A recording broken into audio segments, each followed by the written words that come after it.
Yeah, and give them to the seat. You just tell them. To the elderly.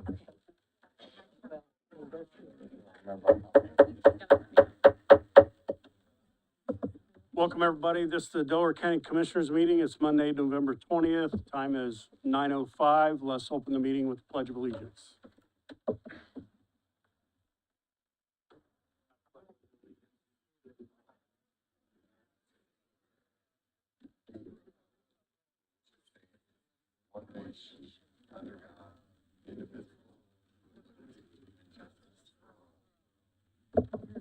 You see Brandy? Yeah. Thank you, Ed. Could you call the roll, please? Mr. King. Here. Ms. Reagan. Present. Mr. Henry. Here.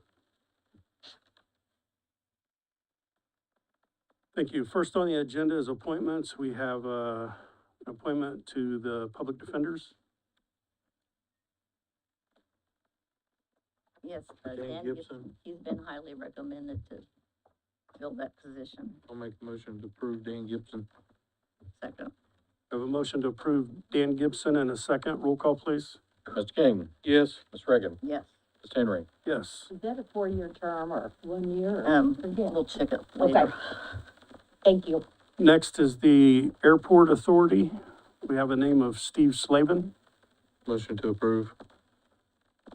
Second. A motion to approve that one in a second. Roll call, please.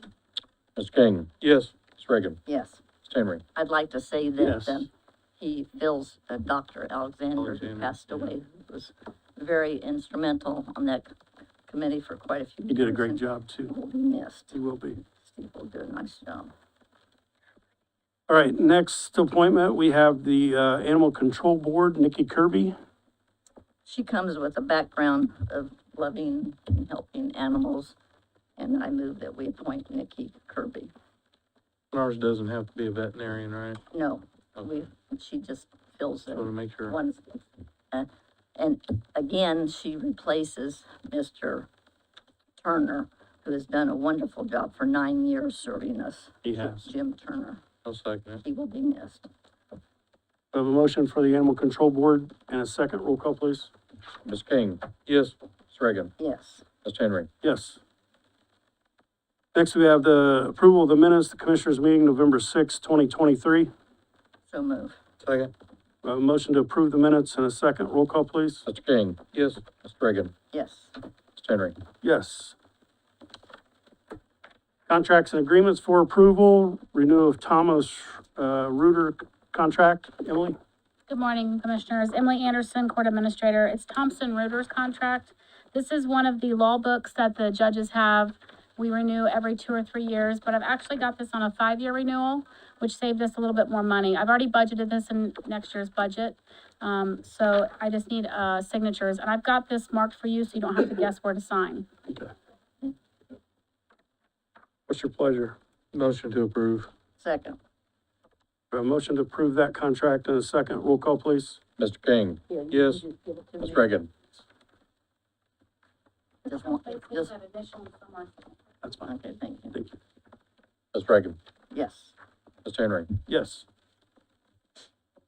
Thank you. Very good. Thank you, Emily. Next, we have ordinance number 2023-026, being a resolution of approval to amend the text of the Delaware County Comprehensive Zoning Ordinance regarding solar energy. This is actually the second reading. The first, or the introduction, and the public hearing occurred on November 2nd. Yeah.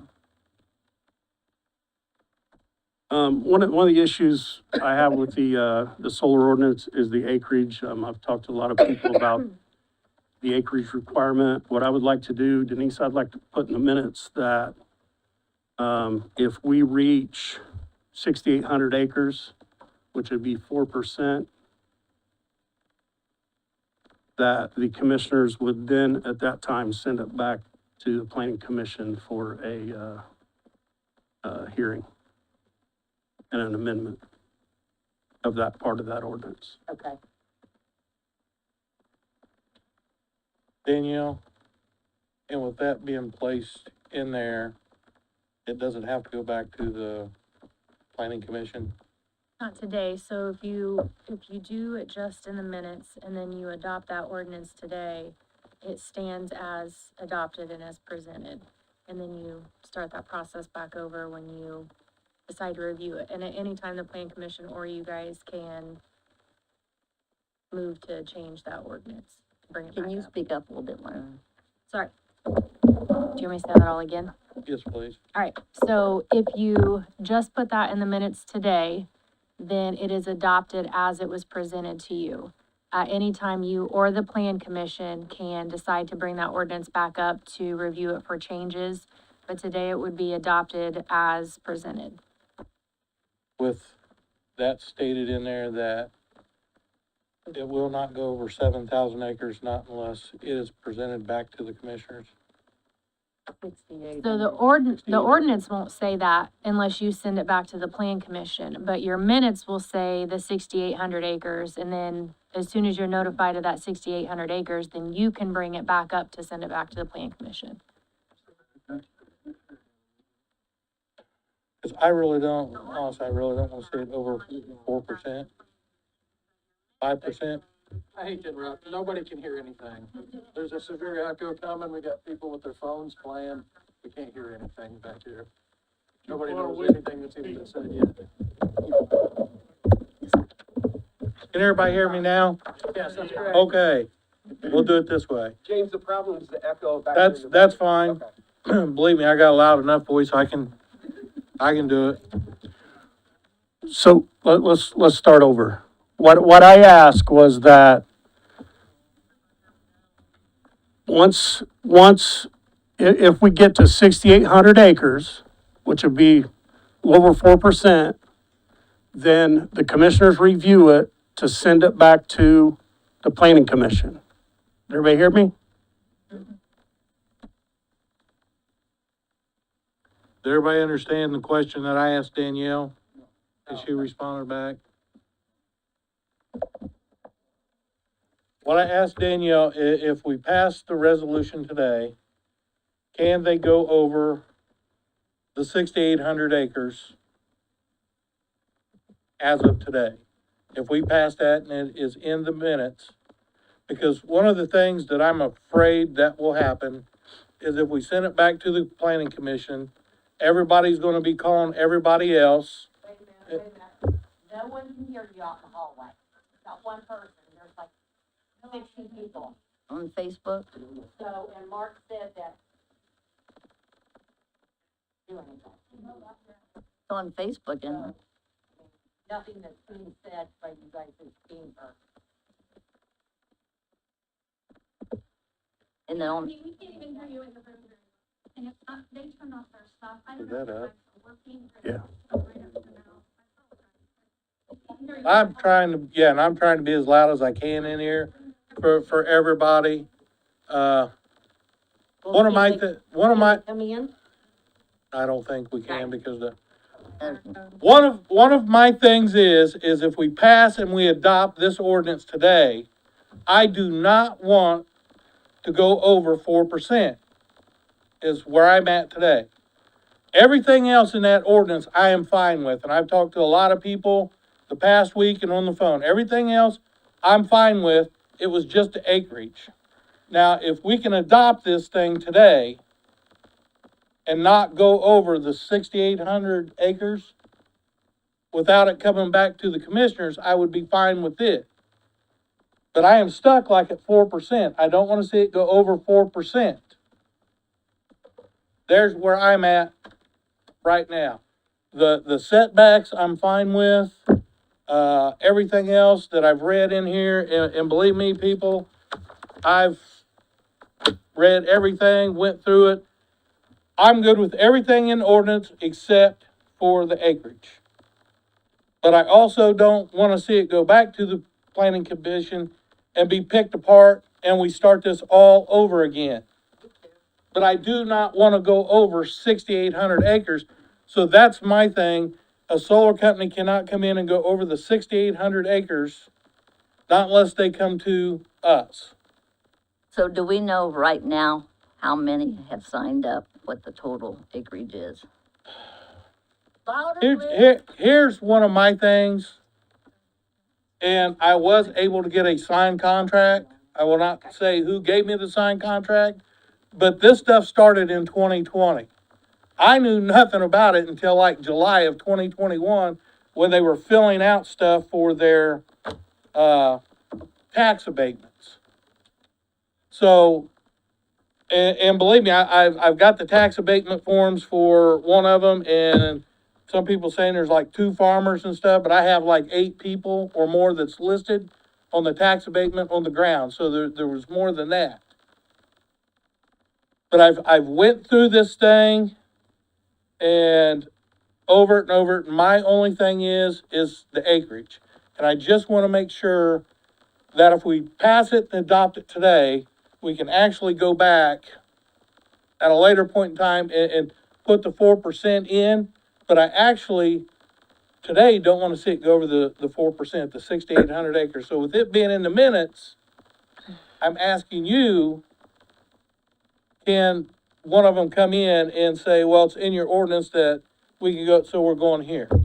Cause I don't want it being picked apart. That's my only. Brandy, can you take the microphone, please?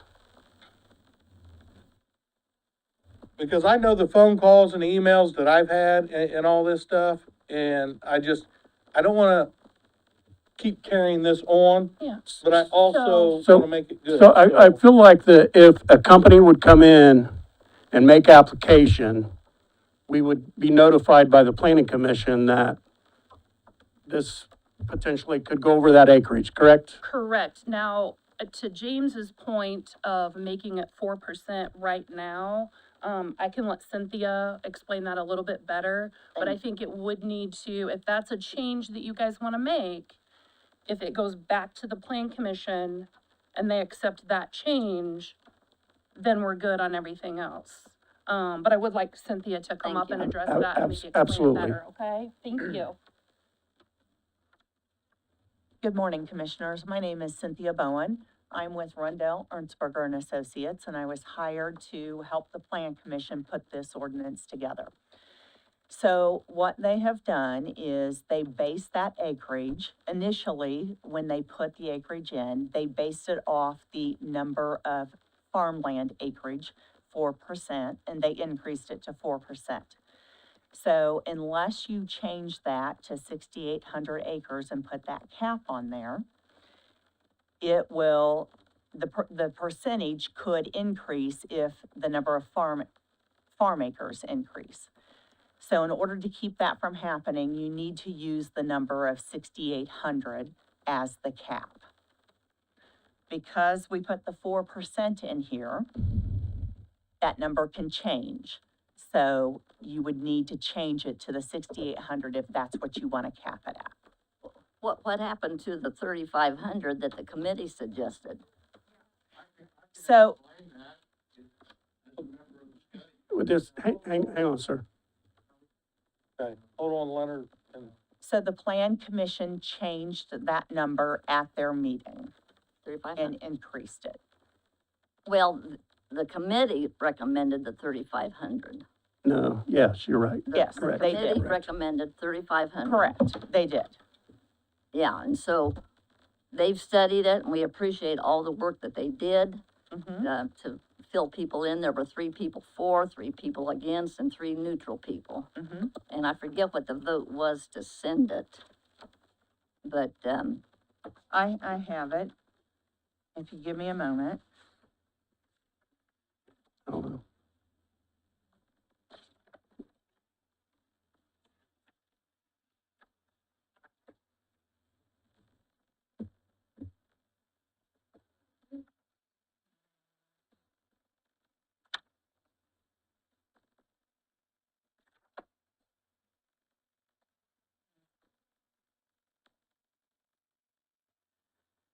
So the group did several calculations, but they used 175,000 acres of farming based on the census. 2% of 175,000 is 3,500. Somewhere close to 1,680 acres. That's the maximum size or total amount of acres devoted to solar farms is what they said. So, 2% of the 170,000 is 3,400 acres, and so they decided to use that as the maximum. So the vote ended up being, look here, because they ended up taking 3 votes on it. They imposed a 2% limit on the total number of acres in the county that could be under panel. It was 5 people for it and 4 people against it. Okay, thank you. So I guess this is where we're at. I mean, we either gotta do it now or we gotta do it later. Well- That's the bottom line. I was going to give a little speech before we got into making recommendations. And I do again thank the committee for spending 10 months looking it over, pros and cons. And, this has been a very hard decision to make. And I was gonna recommend that if we did any at all, we decrease it to see how it goes in our county, because to me, it is putting junk on good land, that it helps the community, but why do we have to be the ones to? Because we don't know what's gonna happen in 10, 20 years. It's such a new product to put out in the field. And the drainage, I'm always concerned about the drainage. How do you go in and repair something that's been out there and then underneath there's drainage issues? And I just don't think it's a good mix.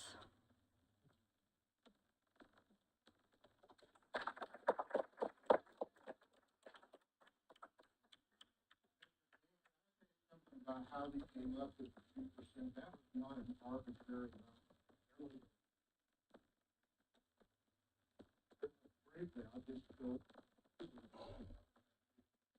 Can you go to the mic and state your name? State your name. You'll be the only speaker since you was on that committee. Thank you. My name's Tim Nickum. And I want to take a step back before we came up with a 2% cap on farmland. We were presented with information from the Indiana Utility Regulatory Commission. And the information was backed up by a representative that we had come in from Hawthorne Solar. And in that information, we discovered that Delaware County's existing infrastructure would only allow for approximately 5,000 acres of panels to be built. That's all that could hook to the grid, 5,000 acres.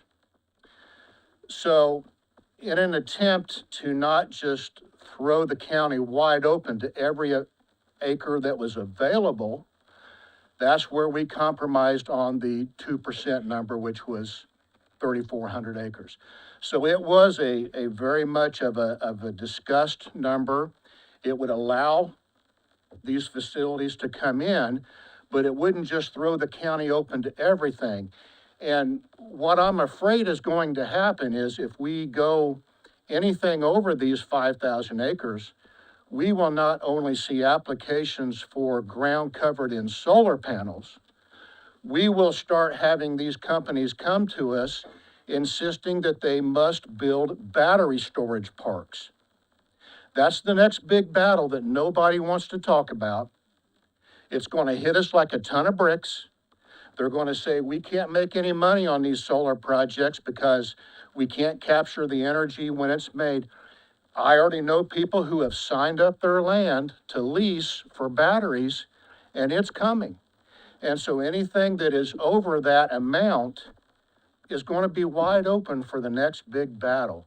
So there was some rhyme and some reason and some real discussion, not just screw you, we don't want anything, you know, I mean, that's really the behind the scenes Thank you. reason for that. Thank you. Thank you for Thank letting you. me speak. Well, and one of my points is, just like Mr. Nickum stated, is these companies come in, the battery that you're talking about, the battery stuff, I know nothing about, but you said people's already like talking about leasing and selling off their land. I have already been So- contacted personally. So people sign these leases and everything, and then they put it off on us to regulate it, to figure out setbacks. They put it on us to, acreage and all of that stuff, and we actually get nothing out of it. Except tax revenue.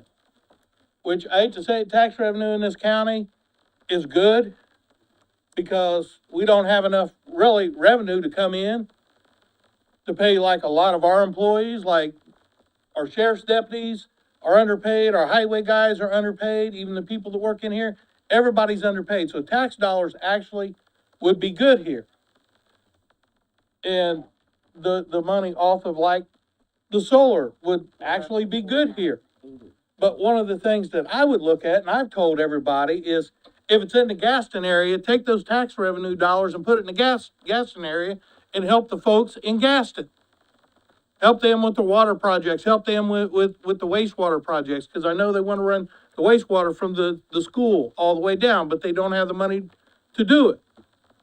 You know, so wherever the funding goes, put it back where it's supposed to be. And if they're out in Gaston, put it there. There's where I'm at, but I also don't want to have my whole county with solar panels. That's the reason why I was talking about the 6,800 acres. You know, I'm ready to pass this thing, to be honest with you, because we've been dealing with it since 2021. And we probably would have had it all taken care of if, you know, Marta wouldn't have passed away. COVID was another issue. Yeah, but I just don't want a company coming in here thinking that they can build all over the place. That's the reason why I say 4%, but I guess it's better to say 6,800 acres, but there's where I'm at. I want the thing passed. I'd love to pass it today, but I want to make sure if we passed it today, that somehow we go back to the 6,800 acres, either within the month, 2 months, or whatever. I want 6,800 acres. I don't want 35,000 acres. I want 6,800 acres, but I'm ready to get this thing passed. And because once this is done, we have other things to work on. And it might be the battery stuff that you're talking about right now. But, you know, if you're saying we can't get to 5,000, over 5,000 because of the grid, it won't handle it. So, I mean, we really can't go over that if we passed it today, but then we can go back and work on changing it to the 4% or the 6,800 acres, correct? Yeah, Because my whole thing is, I want it down to the 6,800 acres. We've only got 4,080 signed up, so let's just start with that.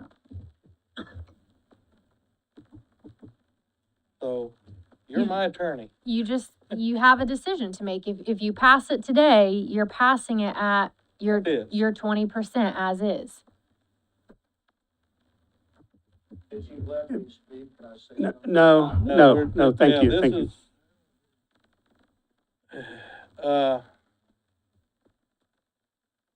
See, this is tough for me. I know. I mean, it really is, because we've, It's dealt with been it tough for a on long everyone, time. and I want everybody to understand that. This, as many people as we have against it, we have for it. This has been a tough, now listen, let me speak. This has been a tough project for us. It really has. It's been complicated. yeah, I mean, I've been yelled at, I've been cussed at. And no, it's not the all. What it is I'm not the owner of the property. Not the one that signed the lease, I'm the one that has to regulate it. If the farmers don't sign the lease, we're not sitting in here right now going over this. You know, and there's where one of the things are. You know, I don't sign the lease, I regulate. That's my job. And I'm gonna do my job. People can yell at me, they can say whatever they want to, you can go on social media. I do my freaking job. I don't care what anybody has to say. I do my job and I work and take time away to read everything and go through all of this.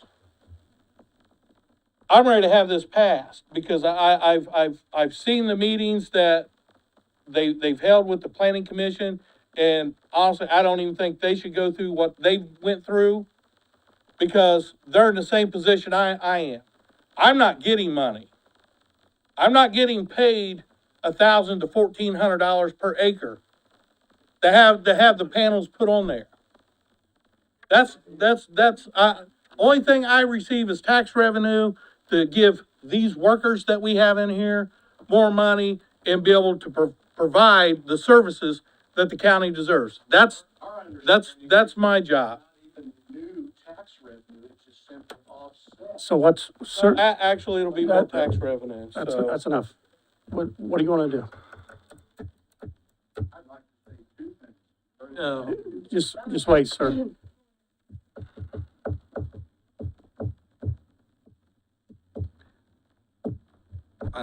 I really dread sending it back. It's gonna Because go if I, back no matter, because if, right? no, if we It goes pass back it, if it you doesn't make a go back. change. If But we if make we- a change, it goes back. And the only thing, if we send it back, the only thing that they can change, and I want everybody to understand this, the only thing they can change if we send it back for the 6,800, that's the only thing I believe they can vote on, correct? That's my understanding. So if people wanna call them and complain about setbacks, people wanna call and complain about anything else, you cannot do it because that will not be changed. The only thing that will be changed would be the acreage if we change this. Then it's 45 days that they have, right? Correct. And if it's not changed within the 45 days, then the 6,800 acres actually takes effect, correct? Correct. But if we adopt it today, then it's done. If we adopt it today, it's done with the 20%, which we have. Unless we take it back. Yeah. And the problem with taking it back that I see is, are we gonna continue to have these problems? Everybody I've talked to, the biggest thing has been the acreage. That's been the biggest thing, is the acreage. Then we start all over again. Yeah, you mean reject every section start that all was over presented? again. You start the entire process over. And everything that I've looked at, people that I've talked to, the biggest thing has been the percentage on acreage. That has been the biggest thing. I know they did, That's it but right that's there. the Come on, only guys, place come on, that- let's that talk. I'm at, is the acreage. There is a compromise that could be listened to. I've talked to a number of folks. So, this is Sir, where- just- yeah, Hey, hang on, let's try to figure this out. so. There's where I'm at. Danielle, we're so glad you're here today, and sorry Mr. Brook couldn't be here, but he has some time off, and, we appreciate you filling in. So, I'm understanding that the valuation of a property that we were wanting to put in has never been tested in court, and that's why it's being denied, Sir, let us talk, please. I only reviewed what the Plan Commission minutes said in that regard. I didn't do research on whether that has been taken to court or not. I have not that done that. Mr. Brooks said it had not been tested yet. That's what he feared. How do we, and then we could be liable, then we might have to make up the difference of the property. Well, here's my thing, Sherry, is what, I don't want any other changes except for the acreage, to be honest with you. That's the only change that I wanna see is the acreage. That's it. But I also don't wanna go through all this stuff again. I understand, yeah. I can't go 6,800 though. At one time I could, but it's just, not doable for me. 3,500 I could live with, not happy about it, but we need, to keep some people happy who have signed up for 4,080 acres. And maybe they might not be happy. We went to, You're on 34, I'm on 68.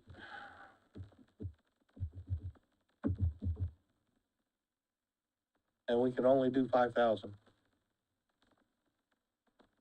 Would you consider 5,000? I'll do 5,000. If that's all we can do, yeah, I'm good with the 5,000, but then we would have to Uh, send it back for the 5,000, right?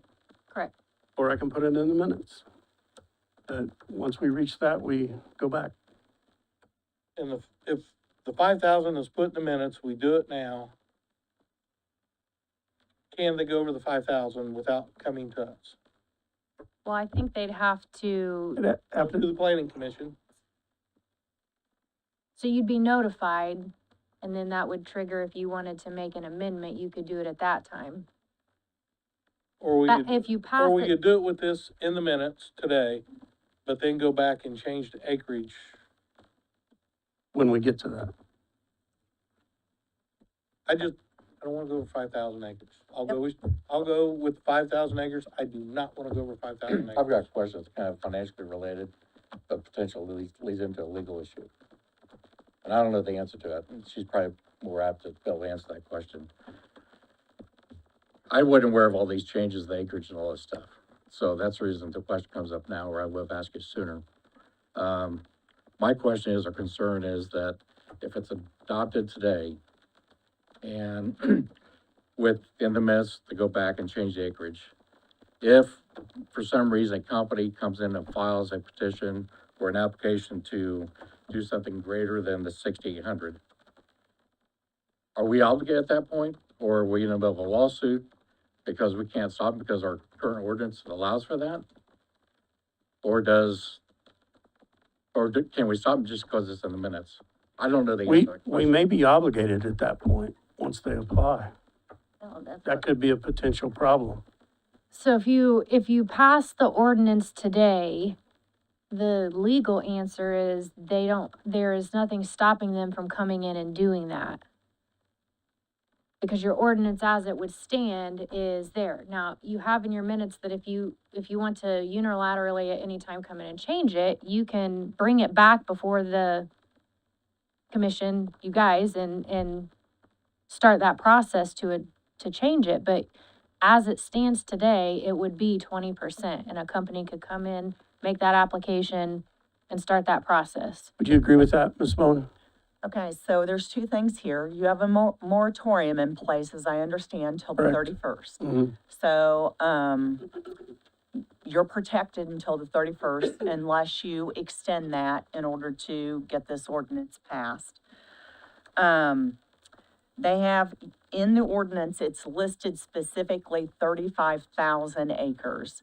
So, I mean, you could do it one of two ways. You can pass it today and then make an amendment and send that amendment back to the Plan Commission and have them change it. Or you can just reject this line item and suggest the 5,000 or 6,800 acres and send that back to the Plan Commission and have them hear it at their January 4th meeting, which is 45 days from now. Which So is we- exactly said. 45 So we days from can- now. So we can pass it today with an amendment from the 35,000 to the 5,000, correct? And send it back to them? Yeah, if you, any change you Yes. make today goes back to the To plan them. commission for that change. but But we can pass everything else, but amend that and send it back to them, correct? Correct, that's the only issue that would go back to them. So, however, though, if we've already got 4,080 acres signed up, this would stop someone coming and knocking on our door and saying, we want to come. it's not gonna stop them from knocking at the door. Well, I don't care. They'll still knock at the door and then they'll try to get this and that changed. Sherry, if you remember right, we come in, we had this issue with, windmills. I would recommend that you, this is my professional opinion, that you extend the moratorium until this is passed, because once that moratorium expires and you have that lag in there of those days until the commissioners can come back and pass that, that old ordinance or the current ordinance is in effect on the acreage, and an application could be filed by the solar facility, and they are now vested under that old ordinance for 3 years. I agree. If we're gonna send this back, then we need to increase the moratorium Yeah, we've already Until- got that prepared if you guys send it back. until the day this is all passed.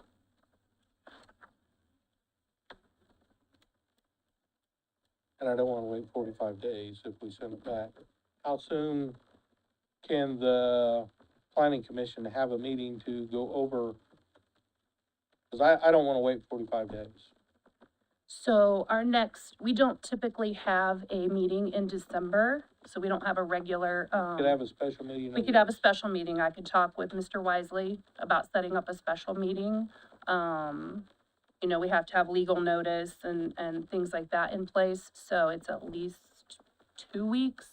Okay. I think before we could have a special meeting, if we can get enough folks for a quorum to do that. We have a meeting on the 4th, which probably too soon, then our next meeting is the 18th.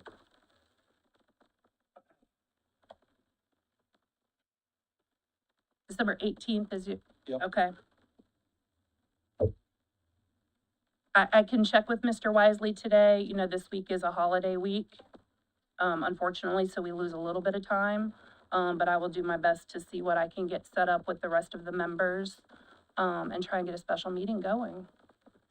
Because as Cynthia said, the next plan commission meeting is exactly 45 days from today.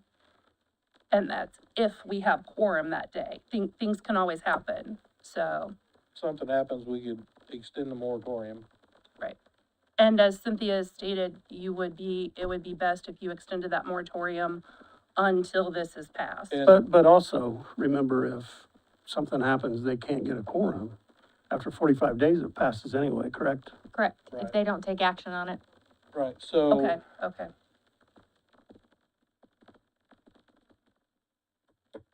And that's the only, since that's the only thing that we're sending back, that's the only thing that they can change, correct? They can't Only go in, change that like, they could people can't be calling them up and saying, hey, you need to fix the setbacks, you need to do this. make. They can't go in and do anything else except that, correct?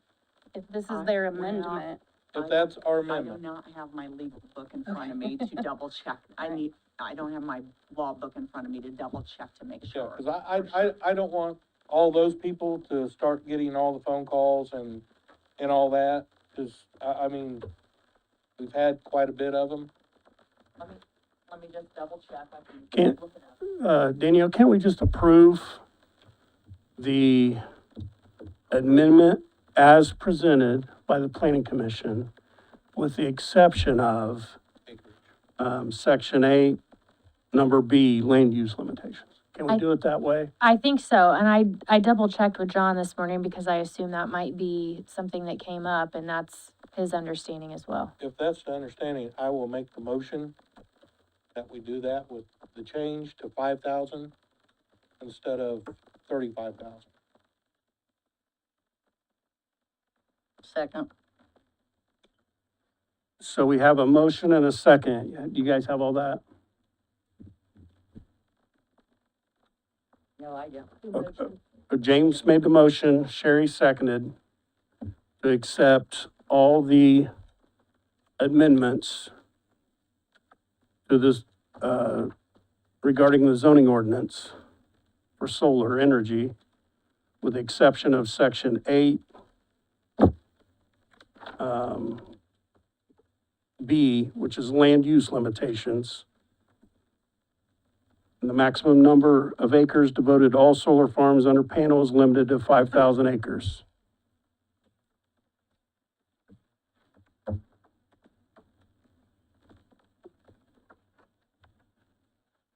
you have it? You guys good? Okay, we have a motion and a second, roll call. Mr. King, Yes. Ms. Reagan, No, Ms. Henry. Yes.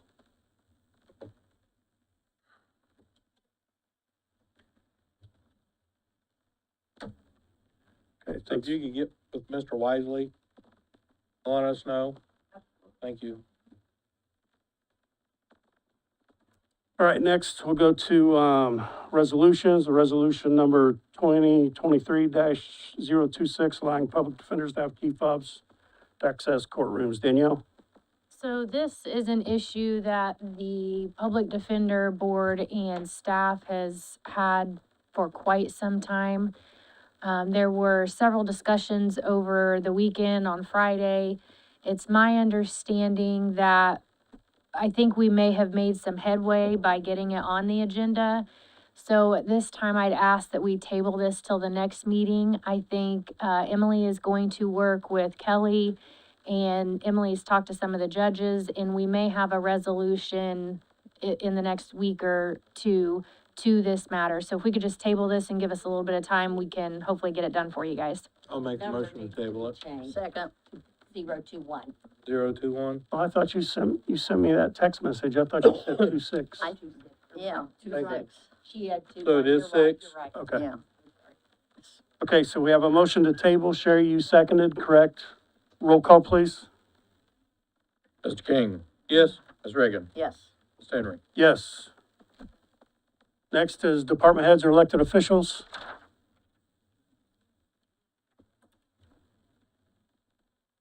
Good morning, Carrie from County Highway. I gave Denise the paperwork. Nate from Asphalt Materials would like to extend our contract for the emulsion. We did this back in 2019. You guys approved it and signed for it for years of 20 and 21. So, if you agree to this, it would lock in the price for 24 that we currently have. Which I think is a great thing to do yeah. with So the moved. prices going on. Second. We have a motion to approve the request and a second. Roll call, please. Mr. King, Yes. Ms. Reagan, Yes, Ms. Henry. Yes. Thank you. Thank you, Commissioners. Any other department heads or elected officials?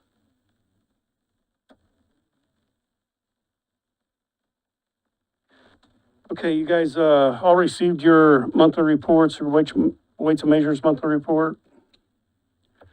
Next, we have, payment of claims of $1,121,812.42. so move. Second. We have a motion to pay the claims in a second. Roll call, please. King, Yes. Ms. Reagan, Yes, Ms. Henry. Yes. Okay, next we have public comment. I'll remind everybody, you have 3 minutes to speak. Please limit your time to 3 minutes.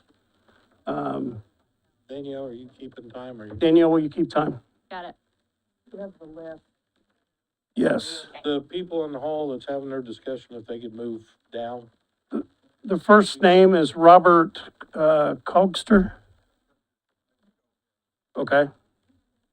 Next is Linda Hanson.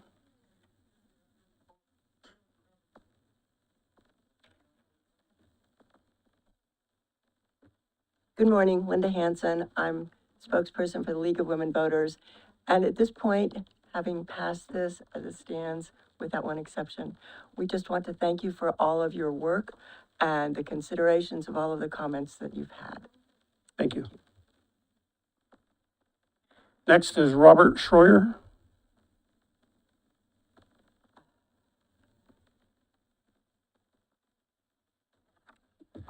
Robert Schreier, 7110 East Centennial. I started my thoughts today on being dazed and confused, and it's going real well at that. I've attended a lot of county commissioner meetings over the last 40 years, and this is, I'm just confused on this one. I know when one of the three of you up there put your name in the hat to be a county commissioner, the first question I asked, are you prepared to spend $1.5 million every 2 weeks? And you looked at me like a deer in the headlights. but that number has increased considerably since then. So a lot of weight is on your shoulders. My question that I'm confused on, not an opinion, but confused on, is if some business comes to Delaware County wanting to make widgets, and we generally welcome them with open hands. But as I understand, with the solar people, there's a $2 million liability policy they've got to keep up, 125% bond that they've got to keep up to clean up the operation if they leave town, and only so big that they can actually grow. I don't know if commissioners have that kind of restrictions on other widget companies or not, because the solar people are in to make money making widgets, which is electricity. As far as agriculture goes, which I've been into for many, many years, the big bang for the buck is the wind generators. Other than an access drive and where the windmill actually sets, is all the ground that's taken out of production. The set-aside ground around your solar panels is absolutely worthless ground. It's not large enough to do anything with the size machinery we're using anymore. And I just don't, even making hay would not be practical for most people unless they were a little hobby farmer. The windmill people, when they were here many years ago, they were looking at the substation that's just west of DeSoto, Indiana, which is close to the county highway garage.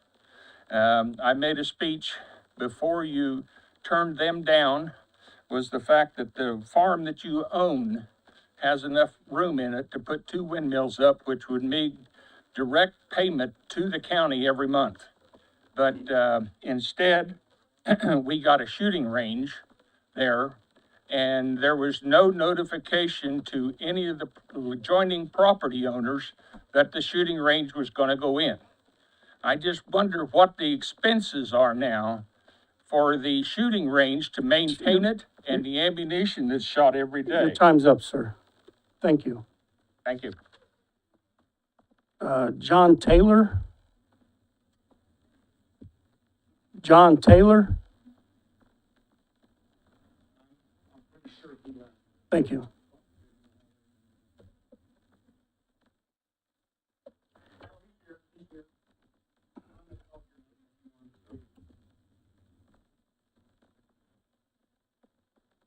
Morning. John Taylor, 305 South Hutchinson Avenue, Muncie, Indiana. I was also on the study committee. A couple things, when I spoke at the Plan Commission meeting, I suggested an increase in the setback. And for me, and I was unclear in what I intended was a larger setback around residents, because that's where they are going to be living and where they would see solar panels. A lot of people don't want to see them, so I suggested a larger setback around residents.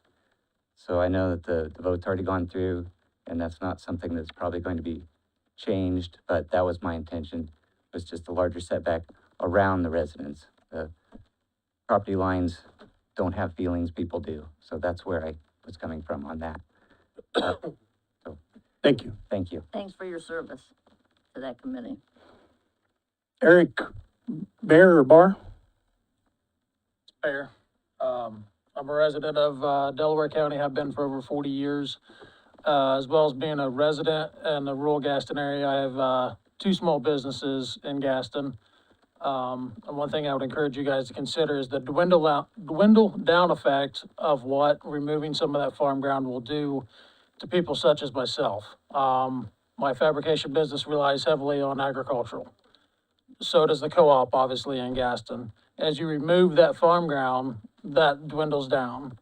My employees suffer.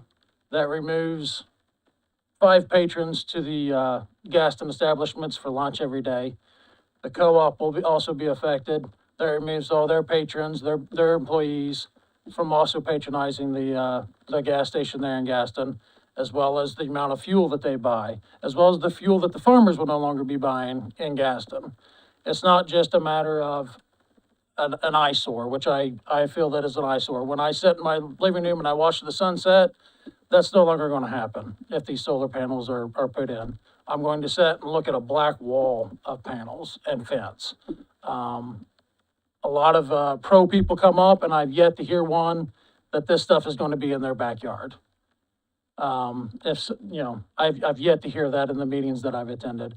The setbacks are important. It just is, I don't know where any of you guys live, but I assure you that you guys wouldn't want this in your backyard. If you bought a piece of property at X dollar amount, you do not want that to be changed, just as you would not want a salvage yard or anything else in your backyard. I can't take my automotive business and set it up on farm field just as a solar panel company should not be able to do that. There's proper areas for those things. Farm ground is not one of them. But like I said, the biggest thing for me is the dwindled down effect. It's going to pay a role on, I'm a small business. I have 5 employees, and they will all be affected in some way by it. The other thing I asked to consider is the ethics of this company. They tried to come in, as you guys said, you know nothing about these batteries, all this stuff. Is that something you as an individual would do business with? If I came in and tried to talk you into signing a contract and then slid all this stuff in underneath it, is that a company you would still continue to do business with? Because I don't feel like it is on a personal level. If you hired a contractor in to work on your home and they came in and slid in a bunch of stuff under the rug, you're gonna sue them. And that's exactly what's happening here, but nobody's held them accountable for that. They try to slide all this in underneath the rug on all of us residents. And as a business owner, there's nobody in their right mind that would continue to do business with such a thing like that, especially with such a large thing at stake here. That's all I got to say. Thank you. Thank you. Sue Whalen?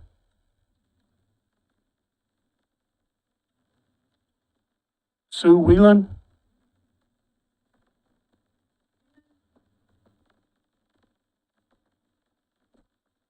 Anybody raising their hand out there? Okay.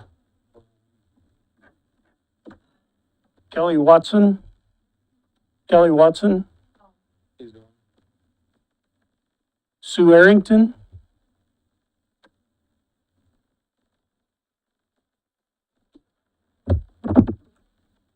I'm Sue Arrington. I live at 3400 West Brook Drive in Muncie. First of all, I'd like to thank you for taking this step after a long delay. It begins to put Delaware County on the route for a better future. However, I think there are a couple of flaws in what you have just voted on. One, I have a question on the acreage that you're settling on. Is that going to allow for landowners in other parts of the county to be able to take advantage of having solar panels, or is this just enough for the Gaston area? So I couldn't tell from the discussion. Secondly, the 500-foot setback that you have from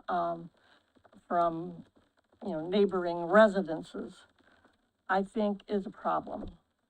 In that it, as an earlier speaker said, it doesn't leave enough room to actually use that land profitably. And it really is quite different from the state standard is. It's not a requirement, but it's a recommendation that the state legislature passed in 2022. And I'll tell you what that is.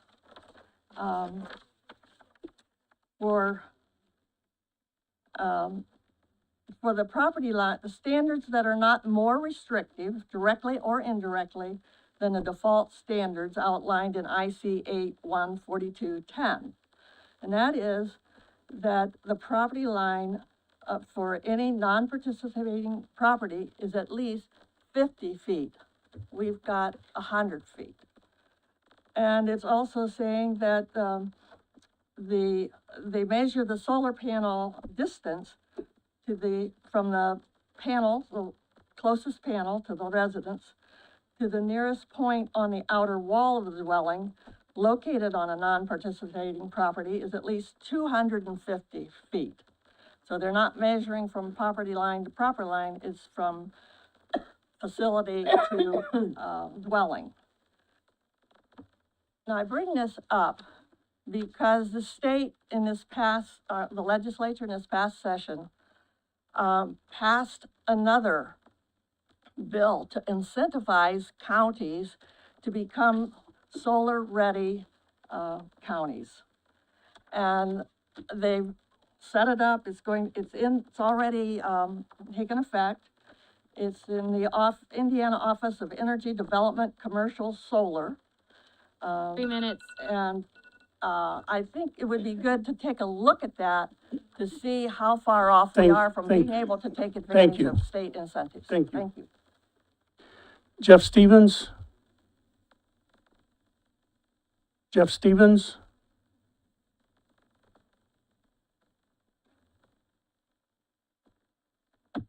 Hi, my name is Jeff Stevens. I live at 19401 North Jonesboro Road, Gaston, 47342. I have lived at this address for 60 of my 66 years. God willing, I will live there till the day I die. My family and I made a decision 3 years ago to enter into an agreement to put solar panels on our property. I counseled and consulted with the people most affected by this decision. My wife, my children, and their families. The project will surround my home and one of my daughter's homes. We didn't reach our decision out of spite, out of competition, nor to injure or devalue the property of our neighbors. And we made this decision independently and not in collusion with anyone else. We, like many farm families, have invested millions in farmland assets. We have the right to decide how to use these investments for our benefit. We, just like our neighbors, have a right to enjoy our property as we see fit. This right ends at our property line. I do not expect to tell anyone what they can and cannot do with their property. Their right should not be prioritized and held to a different standard than our right. I come here to ask two things, and these are probably moot points as we've heard. Number one is to rescind the 500-foot setback from opposing property lines. An example of this overreach is, suppose I have a 40-acre tract of land surrounded by neighbors not wanting or willing to allow panels near their property, but is contiguous to another tract that I own. A 500-foot strip around 3 sides of a 40-acre field will allow only 6 acres to be eligible for solar panels. Do the math. This eliminates 34 of the 40 acres. And I'm sure this is by design to negate the project.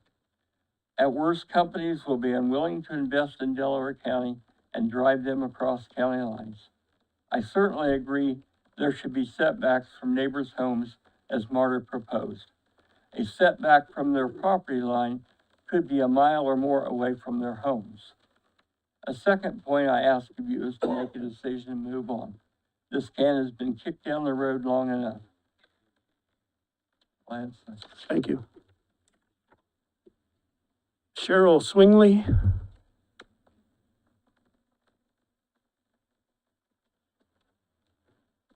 Good morning. I just want to thank all of you for having open communication with myself and some other members of a group that I've been working with. We very much appreciate that. And we appreciate the hard decisions that you've had to make. I would say in connection with there being more than one issue at hand, that setbacks is a serious issue. Primarily, it's been the proponents for solar who have tackled that issue. And we have not flooded you with emails because we know what you've been enduring. So when you say you heard most from the number of acres to be put in to solar, I think you should also take seriously that there just as many people who are very concerned about the 500-foot setback from property lines, which is equal or maybe more than what's required of CAFOs. No, is it, okay, I stand corrected. So, you know, that's a serious concern, as Mr. Stevens indicated, that, if he had a 40-acre plot, he could only plant, or have 6 acres. I guess I have a concern too. Who's gonna take care of this, property around the solar? Because I'm kind of under the impression that that setback is not owned particularly by anybody because it's a law. I mean, who's responsible for that? Then finally, I would like to point out that all the leases, as they were signed, were recorded in the county clerk's office. So I don't know what kind of reports you get from the county clerk about who's doing what in our county, but I'd recommend that perhaps you start asking for a monthly report of who's filed, lease information or property, use information. So thank you very much. I appreciate it. Thank you. Next is Daniel, I'm gonna screw this up, Straka? Yep. Thank you, Commissioners. My name is Daniel Straka. I'm from the Land and Liberty Coalition. We're a statewide organization that advocates for private property rights as well as renewable energy development. You know, I've been to a lot of these counties, been to a lot of these meetings across the state of Indiana. And honestly, I haven't seen in my work, I haven't seen a county with more egregious ordinances against private property rights than I have seen here today in Delaware County, and it's quite a shame. You know, the 5,000 feet acreage cap, the 500-foot setbacks from property lines, those infringe on every individual's property rights within Delaware County, whether you're a participating landowner or non-participating landowner. As a gentleman before me said, you know, if a company came in and decided that they wanted to build widgets, or if they wanted to put in a new housing development or a new business district, what would the restrictions on those be within this county? You know, I know in some cases in this county, there's like a 250-foot setback for agriculture, being near a like a school or hospital. You know, what I'm asking for, and I realize now it's a little bit too late, is that you remove that 500-foot setback, that you increase the amount of acreage that you allow people in your county to use. As I said, I've been to many counties across the state. Our organization has touched 70 of the 92 counties across the state of Indiana, and we haven't seen anything like this before. This is in complete violation of an individual's property rights, and I encourage you, as some of you have done during Plan Commission meetings, to go back and look at that again. Look at the acreage cap, increase it, allow this county to be open for business, and allow your residents to use their land as they please. Thank you for your time. Christina Wheeler?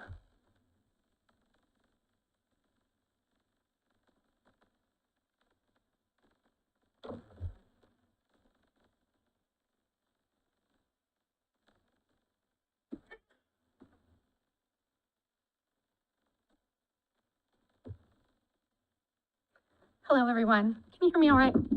Okay. My name is Christina Wheeler. I'm an attorney with the law firm of Bose, McKinney & Evans in Indianapolis. I've spent the last 25 years of my law career almost exclusively on energy law, public utility law, and government law. I represent Invenergy, and I might get booed down for that, but at the end of the day, I want to make you aware of a few things, and I hope to be in further communication with your counsel about these things. I was the general counsel at the Indiana Utility Regulatory Commission for 7 years. I was vice president and legal counsel of the Indiana Municipal Power Agency, or IMPA, for another 5 years. And I've been in private practice for several years now. This is a very discreet and difficult area of law. I want to thank you for for your efforts. This isn't fun, and no matter what you do, somebody's gonna be unhappy with you. And I appreciate your dedication and your time. But that said, I think you're a little bit off track and want to make you aware of the biggest concern I have of several. The first is, when it comes to Invenergy's Meadow Forge solar project, there is already a signed economic development agreement that every commissioner that's sitting here looking at me today has put their signature on. And there is a tax abatement agreement, and there is a decommissioning agreement, and there is a road use agreement. All of these things have already been approved. I think it is wholly within your authority to regulate future solar projects that come down the pike. Where I think you are respectfully off track is when someone has a contract with you that says, quote, you will act in good faith to support the project, and you change the rules of the game mid-project, when my client has spent millions and millions of dollars developing it. I don't think the law is gonna support you in that.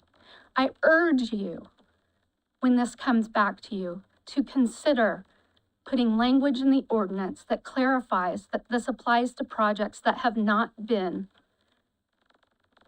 impacted and approved by the county in some way already. It's like I sign a deal with you and you renege it because you've changed your mind. The law just doesn't let you do that if I've done nothing wrong. And we haven't done anything wrong, and we haven't lied to anyone. These are things that have been in front of the county for more than 2 years now.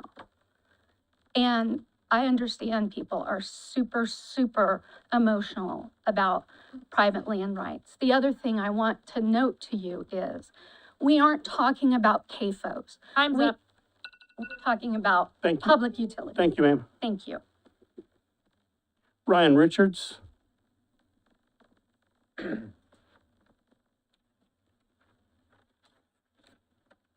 Brian Richards, 10191 West, 1200 North, Gaston, 7342. Spoke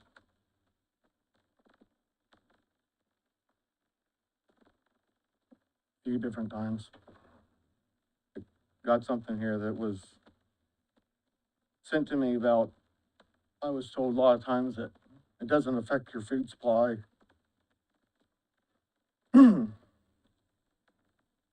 That report, 180 bushel corn on 3,300 acres.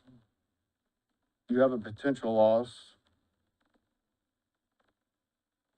of 22,572,000 boxes of cereal, 153,252 six-packs cans of soda,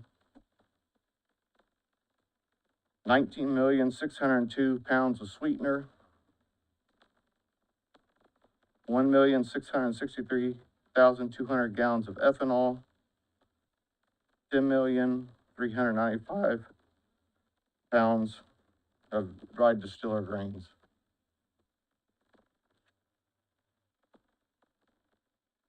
Second, they call it a solar farm, but as a farmer,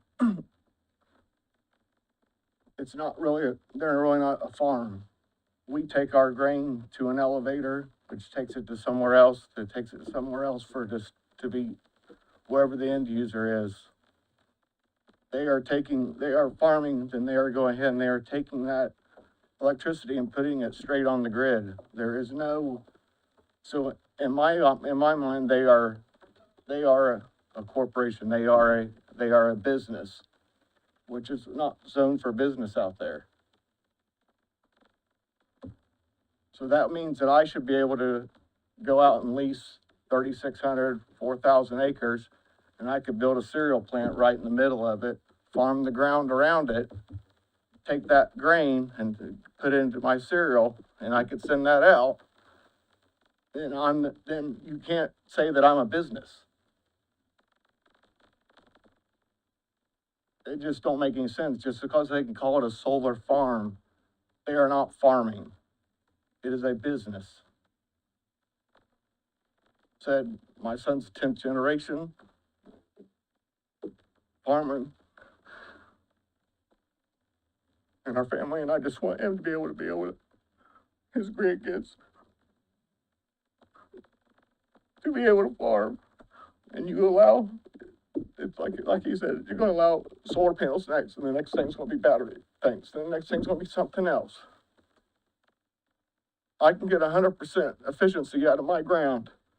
Solar is 28% efficient. Thank you, sir.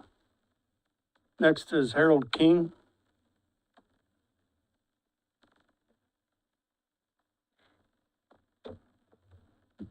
Hello, Harold King, 18300 North, 850 West, Gaston. September 28th, 2021, in this meeting on video at, I think, 13 minutes, 45 seconds in, John Schroeder from the Energy Company complimented Marta Moody that it was such a pleasure to work with her to develop that solar ordinance. And the reason it was a pleasure is because almost everything in there was everything solar wanted, and no protection for the 99% people that were not going to have gains. I commend you for taking time and listening to people. I don't envy what you went through the last year or two. You know, one of the most vibrant cities and counties in Indiana is Fort Wayne and Adams County. No one accuses them not being pro-business, open for business, and they have probably the most restrictive solar ordinance in the state. It protects their citizens. I appreciate what they've done. One of the things that every governmental agency is looking for is money. Stephen Miller, a professor at Michigan State, did a study. You take solar and all the other taxes you're going to lose, and at the end of 30 years, solar is a net loser. It will not play out to your advantage economically. And when this all ends, some farmers are going to be holding a bunch of useless solar panels. Appreciate your time. I appreciate your work, listening to people, and appreciate the accommodations you're trying to make for the people. So thank you. Thank you. Tim Nickum.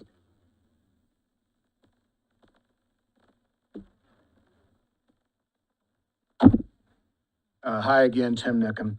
I just wanted to say that, you know, a little over a year ago, I, along with 8 other people, volunteered to be on the Solar Study Committee. And I did that because I really wanted to make Delaware County a place that I could continue to be proud to live, and hopefully most of my kids would live here. So you can imagine, after 8 months of contentiousness, in which we really didn't agree on anything to start with, to come to a level of compromise, like I explained to you earlier with the 2% cap, was quite an achievement. And then in the Planning Commission, to just have everything that was related to protections of the citizens to be wholesale thrown out, with no discussion from the Planning Committee, no questioning, why do you want to throw that out, with excuses being made that we've never seen a property value guarantee work, we've never seen it here, we've never seen it here. Copies were given to you. We have an attorney. Don't we have any imagination in this county? I believe we do. I know you guys, you have to. You had the foresight to put together the committee to begin with. I don't understand why there was just no effort to, let's explore this possibility. Let's protect our citizens from giant companies coming in and changing their quality of life. When you look at the program that was put together, the Muncie, Delaware Community Plan, that is part of the mission there, is to protect the quality of place, says it over and over again, in the county, as well as the city. But I just can't express to you, I went home and I felt, what's the point? And then I realized it's not about me. It's about all these people here hundreds of more people that couldn't be here today because of various reasons. And that's why I'm still here today, just to talk to you that these common sense protections for the citizens, I really wish that you would consider that. And there does seem to be one thing that I agree with a lot of people that I talk to that want solar panels, and that is community solar. That was not discussed in our meetings. It was not brought up. It was not even an option. I'm not sure that we really even knew what that meant exactly, but there is a difference between industrial scale solar and community scale solar. Community scale solar seems to have widespread support from both sides. We put it on a brownfield. We put it on the old Warner Gear site. We put it on the old King Ford site. We put it on the old Frank's Foundry site. There are companies that will come in, I believe, and do that. But we as a county have to put in the work to entice them to do that and set out the rules that we need to have them do that. That's going to save a way of life for a lot of people who live out in the country. And it could be still meeting the goal of mitigating climate change, adding useless pieces of ground that have been useless my whole life, 60 years. I never remember a building standing there. Maybe put them back on the tax roll. So I don't believe it's too late. You guys make the rules. If you could consider doing something like that, thank you. Thank you. Thank you. Cody Light.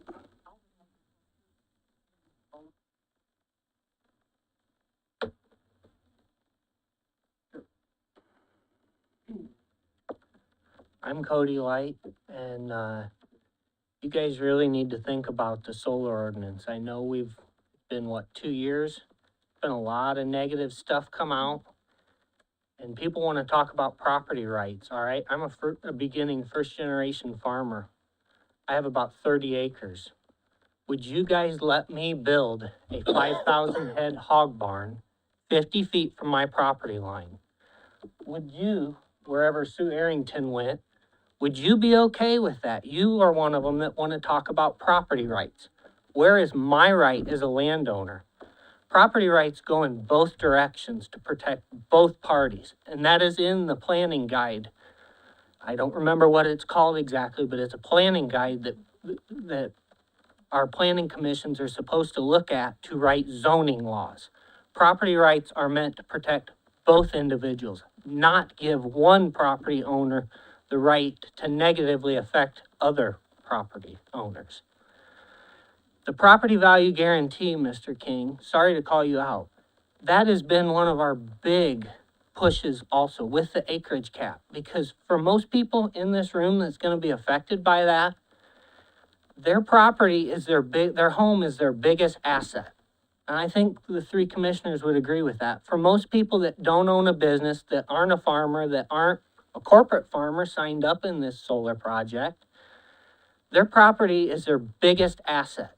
So why can't we guarantee those people the right that their property is going to be guaranteed? Because that's also going to cause you guys to lose tax revenue that you guys can't see. And it was said at the Baker Tilly report, and one of the developers wanted to say you guys were going to get, I think it was like 16 million new tax dollars. I would highly encourage you guys to re-review that county council video, because Baker Tilly came in and that tax for the tax abatement, that was not true.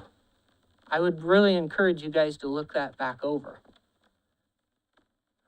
And one other thing I have an issue with, one of the persons that sat on that study committee, you know, most rumors, 90% of a rumor in a small town is truth. One of the individuals that sat on that study committee, it has been said, has signed their ground up for solar. If that is true, I surely hope that they filed something with the county stating that, because I don't know about you three, but to me, that is a huge, huge conflict of interest. And I hope you three think that too. Thank you. Victoria Gasaway.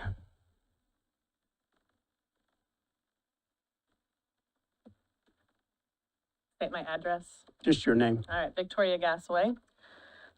Thank you for this time today. I want to start by saying almost 20 years ago, my family was approached by a solar company wanting us to sign up our land in a land lease. So when I hear you sitting up here saying, let's hurry up and get this done, we've been working on this for almost 2 years, I hope you understand that there are residents in your community that have been battling this for longer than that.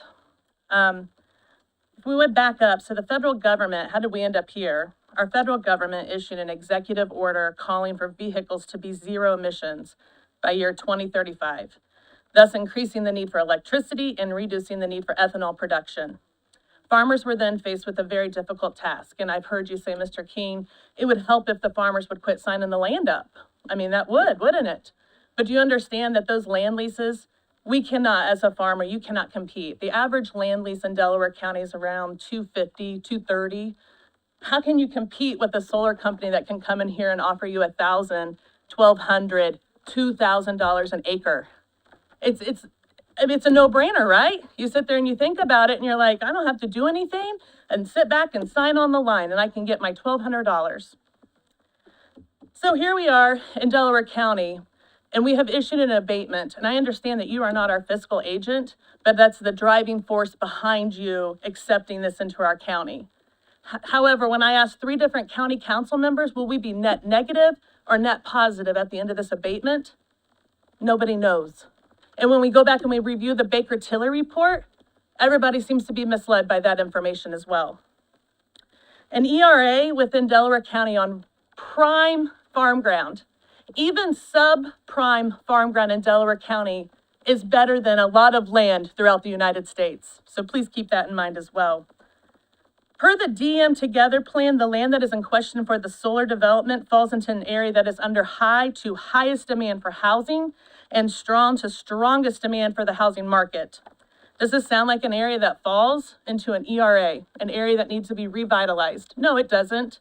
But because we found a little loophole, Mr. Bookout found a loophole that our taxes are not at cap. No, ag land is not at cap, and we do that so that farmers can afford to farm the land.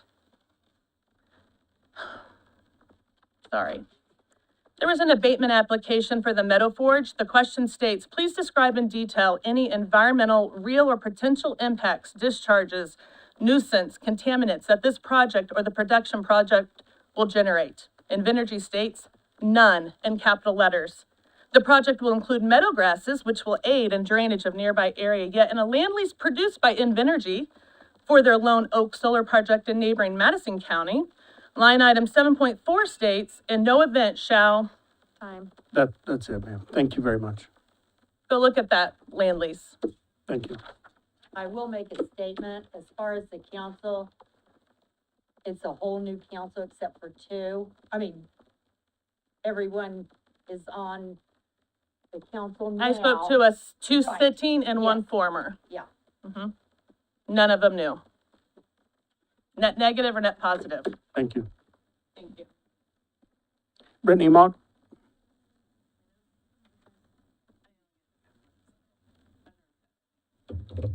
Brittany Mock, Gaston, Indiana. I want to thank you guys for working with this. I spoke to Sherry and James last night on Sunday. Thank you for giving me calls back. You know, it's easy for people to get up here and talk about this, but how many of you is your house going to be surrounded by this? Mine is.